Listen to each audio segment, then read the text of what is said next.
আমরা গ নাম্বারটা সমাধান করব। তো গ নাম্বারে বলা আছে f of x inverse plus 1 divided by f of x inverse minus 1 is equal to 2 হলে x এর মান নির্ণয় করো। যেহেতু আমাদের f of x ইনভার্স দেওয়া আছে, মানে আমাদের ফাংশন অফ x, এইটা নিয়ে আমাদের কাজ করতে হবে। আর x ইনভার্স মানে কত? 1 বাই x। তো আমরা গ নাম্বারটা এখন শুরু করব। দেওয়া আছে f of x is equal to 4x minus 5 divided by 3x minus 2। আমাদের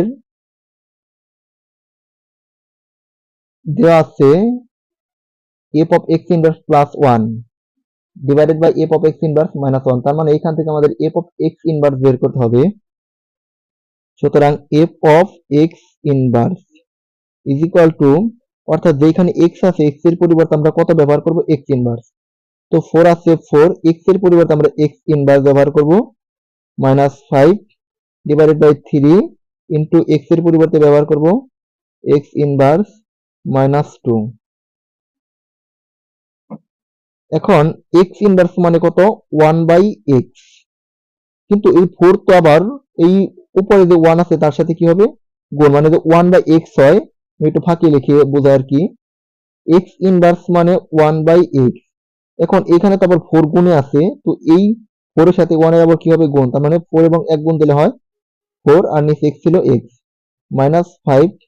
অনুরূপভাবে এখানেও x ইনভার্স এর পরিবর্তে 1 বাই x, কিন্তু ওই উপরে এই 1 এর সাথে আবার 3 গুণ দিলে 3 হবে মাইনাস 2। এখন যেহেতু আমাদের মেন ভাগ চিহ্ন কিন্তু এইটা, উপরে ভগ্নাংশ আছে আবার নিচেও ভগ্নাংশ আছে, এরূপ সমস্যা সমাধানের জন্য আমরা কি করব? উপরেও লসাগু করব, নিচেও লসাগু করব।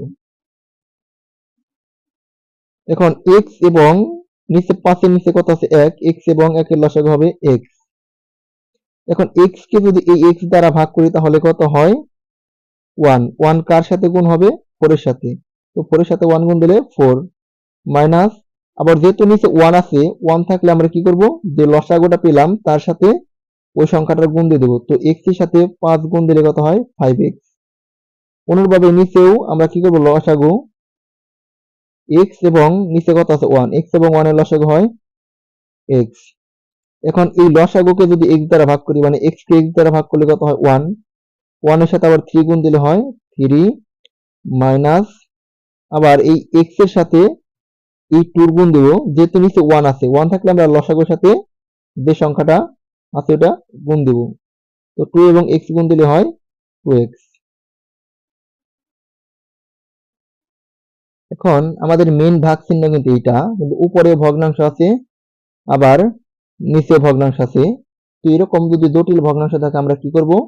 এটাকে সরল ভগ্নাংশে রূপান্তর করব। এটা হচ্ছে উপরে যে ভগ্নাংশটা ছিল সেটা আমরা আগে লিখব, তারপর ভাগের পরিবর্তে আমরা গুণ চিহ্ন ব্যবহার করব। নিচে যে ভগ্নাংশটা ছিল সেটাকে আমরা একটু উল্টে দেব। উল্টে দেব